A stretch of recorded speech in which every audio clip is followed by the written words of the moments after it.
Assalamualaikum. Selamat datang ke rumah saya. Rumah saya berkonsepkan suka hati saya. Ini adalah ruang tamu kita orang. So kita beli sofa berbentuk L shape dan colour dia warna grey dan beralaskan kapet Muji di ruang tamu.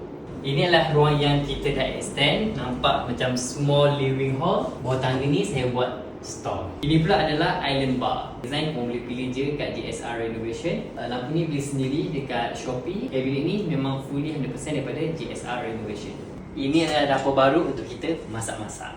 Ruang ni saya minta kontraktor untuk buat special ruang untuk saya letak air fryer, periuk nasi ke, beras ke dekat sini. Peti sejuk pun baru beli tau. Mesin basuh baju baru beli. Selamat datang ke bilik saya, master room yang tak siap lagi. Ajina, is my room okay or not? Yes. It's big, right? Yes, but still not put the mattress yet. Yeah. You buy for me lah.